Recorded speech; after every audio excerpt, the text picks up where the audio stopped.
Good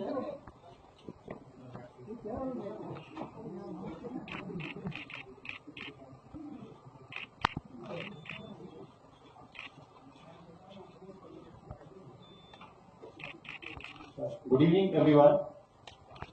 I welcome the Honorable Raksha Mantri to this press conference. Now, about the proceedings. Firstly, the Raksha Mantri will read out a statement, and thereafter we'll have a question-answer session. And I request you all to cooperate in the question-answer session, and it will be addressed suitably. Thank you.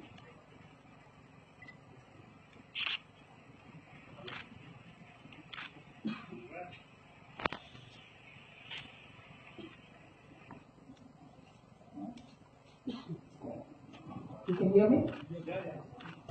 I'm reading a statement out first, and after that, of course, feel free to ask me questions.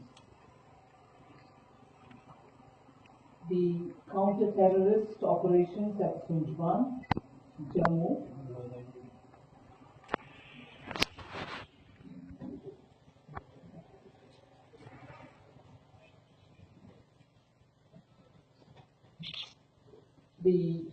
I'm repeating. The counter-terrorist operations at Sunjwan, Jammu were called off today at 10:30 hours.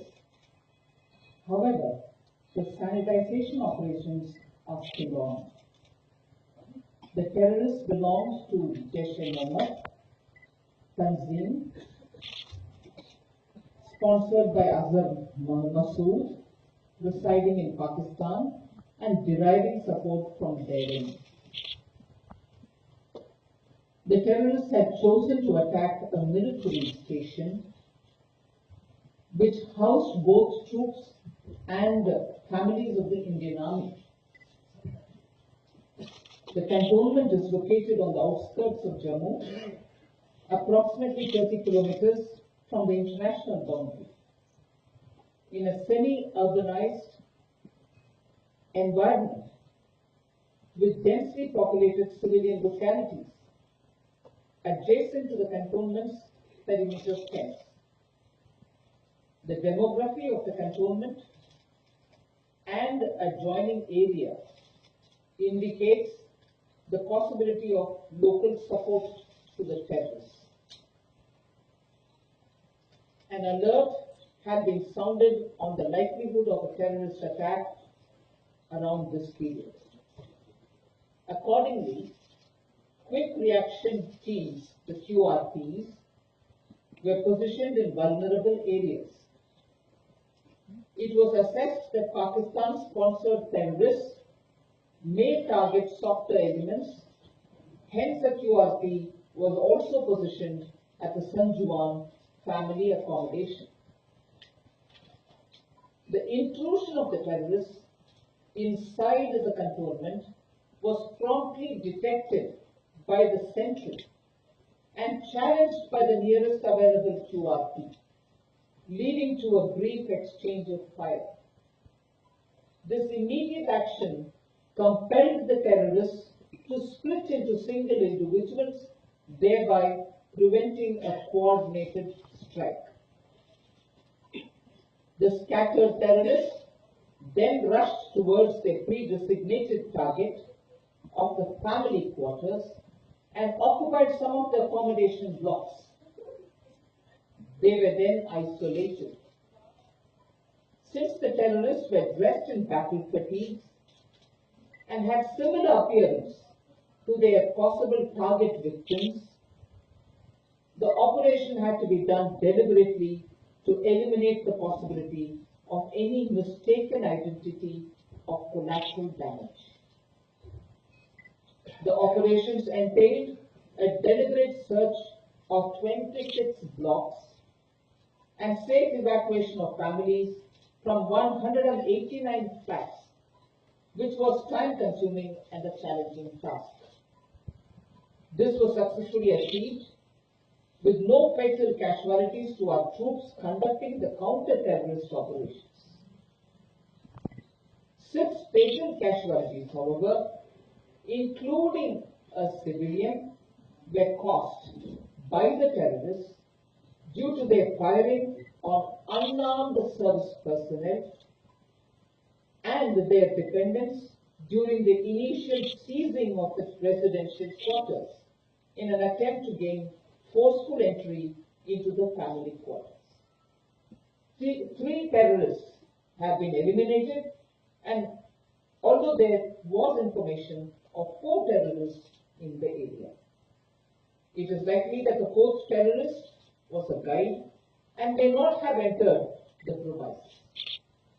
The Jaish-e-Mohammed module, which conducted the attack, may have infiltrated some time back, and there is a possibility of them having enjoyed some local support before the final operations. Our intelligence inputs indicate that these terrorists were being controlled by their handlers from across the border. The evidence is being scrutinized by the National Investigative Agency, who shall soon furnish a detailed report. Pakistan is expanding the arc of terror to the area south of Pir Panjal ranges and resorting to ceasefire violations to assist infiltration.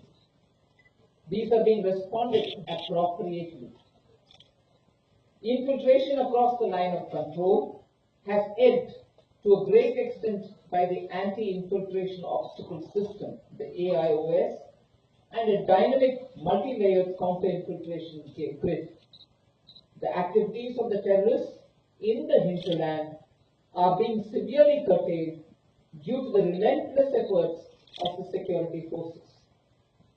Although the terrain configuration and snow conditions make it difficult to completely stop the infiltration, the government is undertaking a host of measures in procuring modern electronic surveillance systems to implement Philip Campo's committee report, which was instituted to review the security of all military installations, for which a sum of 1,487 crores of rupees has been allocated.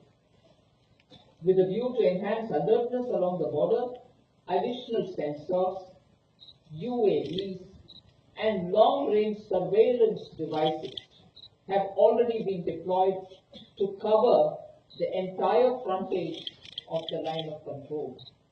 In the end, I wish to express my deepest condolences on loss of lives of our brave soldiers and their families during the Dastali attack of cowardice on our unarmed soldiers, and assure our nation that their sacrifice would not go in vain. I compliment the valor of our brave soldiers who carried out this operation with precision and professionalism. We will continue to thwart any attempts by Pakistan-sponsored terrorists to cause violence in our country, and necessary action to deal with them through our counter-terrorist strategy has already been put into action. Jai Hind.